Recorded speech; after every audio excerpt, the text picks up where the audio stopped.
हाय दोस्तों, स्वागत है आप सभी का मेरे YouTube channel GS bye Amit sir में।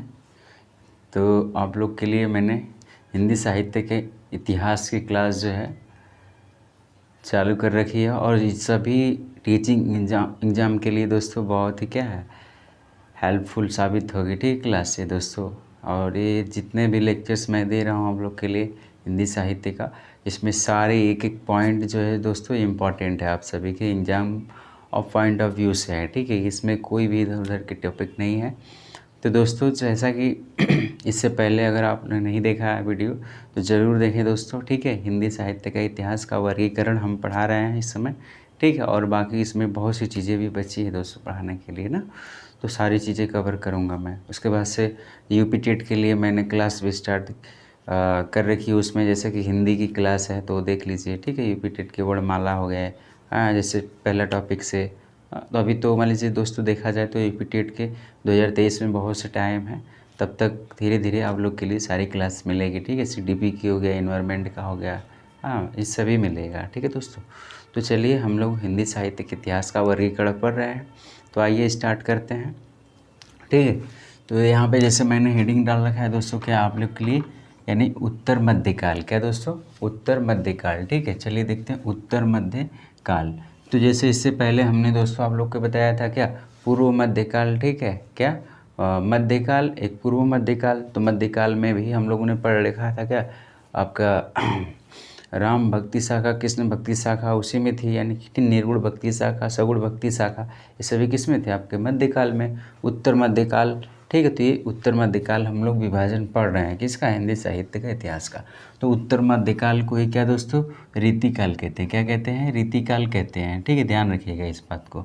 और रीतिकाल ये कब से कब तक था दोस्तों, तो 1650 से, कब से 1650 से 1850 के बीच चली थी हमारी क्या, यानी आपका उत्तर मध्यकाल कहिए या रीतिकाल कहिए। ठीक है, चलिए अगला प्रश्न बनता है बहुत ही इंपॉर्टेंट दोस्तों। देखा जाए तो ये प्रश्न पूछ चुका है कि आचार्य रामचंद्र शुक्ल ने, ठीक है, यानी आचार्य रामचंद्र शुक्ल ने उत्तर मध्यकाल को रीतिकाल कहा है। तो इस बात को ध्यान रखिएगा। आपसे प्रश्न बने ऐसे दोस्तों बनेगा कि उत्तर मध्यकाल को रीतिकाल किसने कहा है, यानी उत्तर मध्यकाल को रीतिकाल किसने कहा है। आई बात समझ में, तो किसने कहा, आचार्य रामचंद्र शुक्ल जी ने। किसने कहा है, आचार्य रामचंद्र शुक्ल जी ने। ठीक, अगली बात, अगला दोस्तों, तो रीतिकाल के अन्य नाम। क्या दोस्तों, रीतिकाल के अन्य नाम भी हैं।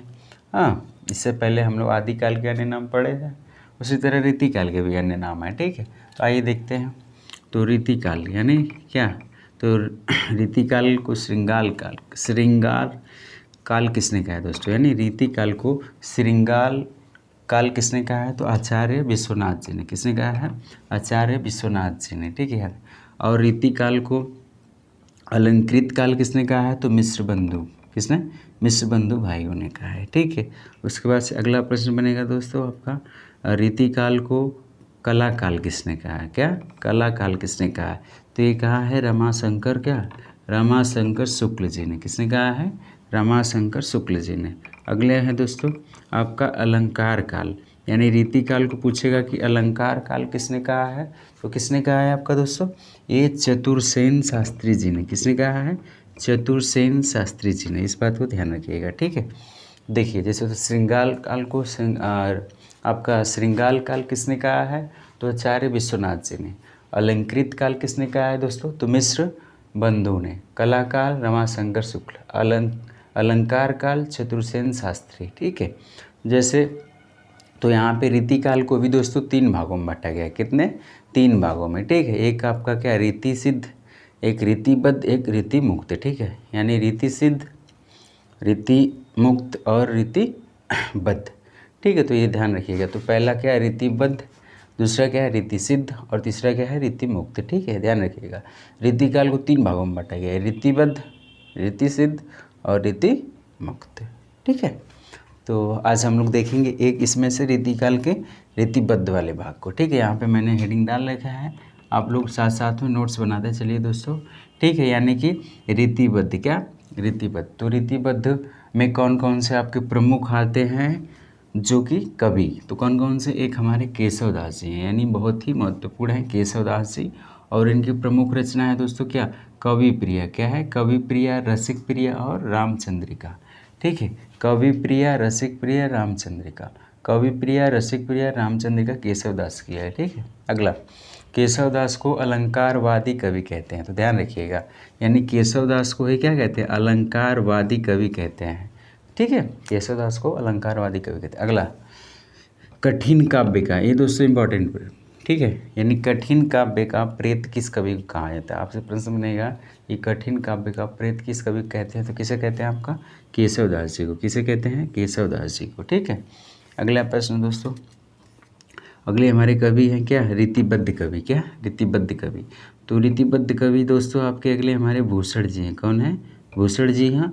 और इनका पूरा नाम क्या है, शिवराज भूषण। क्या है, शिवराज भूषण। ठीक है, तो आइए देखते हैं। तो जैसे इसमें इनकी प्रमुख रचना शिवा बावनी, छत्रसाल, दशक और शिवराज भूषण। ठीक है, तो याद रखिए, देखिए इनके नाम पे ही ये क्या है, रचना भी है ना।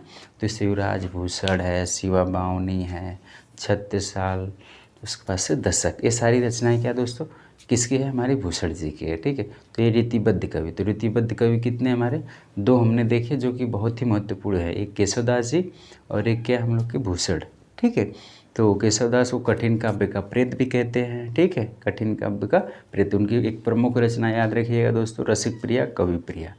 क्या, रसिक प्रिया, कवि प्रिया। ठीक है, याद रहेगा। तो ये था दोस्तों, उसके बाद से आप रीतिकाल के अन्य नाम याद करके उसको ध्यान से देख लीजिएगा और नोट्स बना लीजिए। ठीक है दोस्तों, तो ये हम लोग फिर अगले वीडियो में देखेंगे क्या, आपके रीति सिद्ध कवि। जैसे रीति सिद्ध में आपके बिहारी